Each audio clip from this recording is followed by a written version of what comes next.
Et avec nous pour parler du Forum social mondial, Guillaume Grosso. Guillaume Grosso, bonjour. Alors vous êtes directeur France de l'ONG One, qui a été cofondée par le chanteur du groupe U2. C'est une structure non partisane qui se bat contre l'extrême pauvreté en Afrique notamment. C'est quoi l'enjeu de ce Forum mondial? Qu'est-ce qui en est ressorti? Eh bien, l'enjeu, je crois qu'il y en a deux. Et le premier, celui qui a frappé tout le monde, c'est vraiment l'africanité de ce forum. Alors, évidemment, c'est un forum géographiquement qui a lieu en Afrique. C'est le second qui a lieu sur ce continent. C'est le 11e, c'était la 10e année. C'est ça, exactement. Et c'est le deuxième en Afrique. On a eu un forum en 2007 à Nairobi, au Kenya. C'est le premier forum qui a lieu en Afrique francophone, faut le souligner. Mais c'est surtout un forum qui est marqué, la grille de lecture, ce sont les révolutions, les révoltes qui se tiennent en Afrique, au nord, à l'est. On a vu ce qui se passe en Tunisie, ce qui est en train de se passer sous nos yeux en Égypte, ce qui se passe au Sud-Soudan. Et ça a marqué évidemment tous les débats de Dakar, cette soif de démocratie, cette soif de mettre fin à des régimes qui sont injustes, qui sont iniques.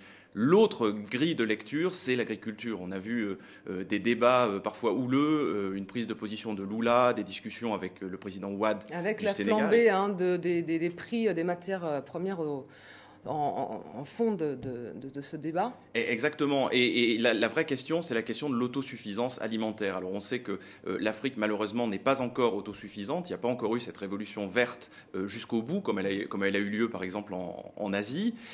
Et c'est intéressant parce que c'est un enjeu qui est à la fois au centre du Forum social mondial et puis qui intéresse aussi le G8, ce qui nous intéresse aussi, bien sûr, avec la présidence française. Vous le savez certainement, le G8 s'était engagé à aider à cette modernisation de l'agriculture, à mettre des fonds à disposition pour que l'agriculture dans les pays en développement fasse des progrès. Bon, on attend toujours ces fonds, donc ça inquiète un petit peu tout le monde. Alors justement, les propositions des altermondialistes, elles ont longtemps été décriées comme des chimères, mais finalement elles sont reprises par les politiques. Vous parliez du G8, Nicolas Sarkozy a repris l'idée de cette taxe sur les transactions financières.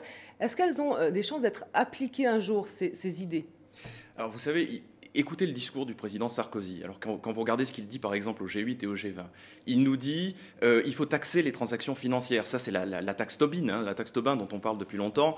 Il nous dit il faut réguler, il faut éviter la spéculation, il faut faire attention au débordement des marchés. Finalement, on a l'impression qu'il lit le manifeste du Forum social mondial. Donc je crois que ça, on peut difficilement taxer le président Sarkozy d'utopisme. Donc je crois que ça montre bien que les idées du Forum social mondial, ce sont des idées tout à fait réalistes. Alors, évidemment, la question qui se pose, c'est au-delà des discours.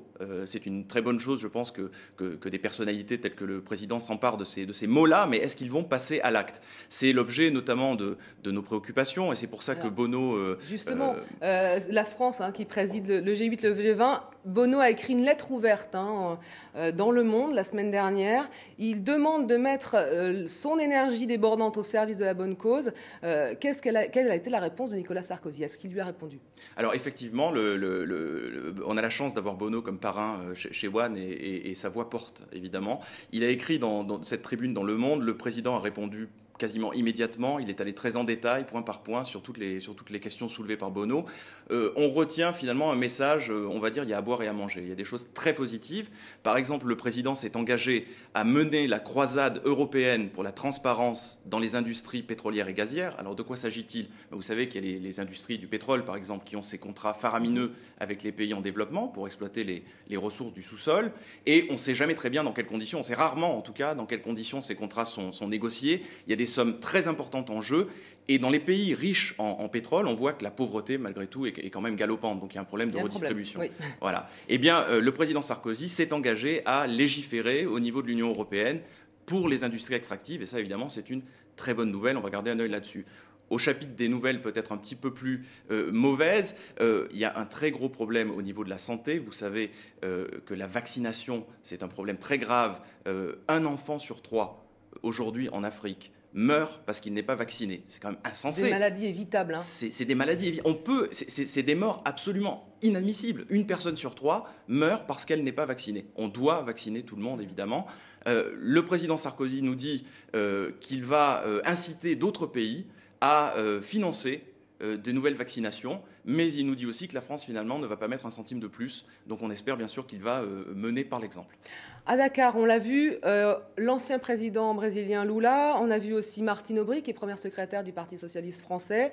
C'est un peu nouveau ça, hein, c'est un peu l'endroit où il faut être. Est-ce que c'est bon signe? Est-ce que ça donne de la crédibilité à ce forum? Alors, est-ce que la présence des politiques donne de la crédibilité au forum? Moi, je me demande si ce n'est pas le forum qui donne de la crédibilité aux politiques. Quand on voit la manière dont le président Sarkozy, justement, a repris un certain nombre de points du forum pour son programme du G20, je crois que ça donne de la crédibilité.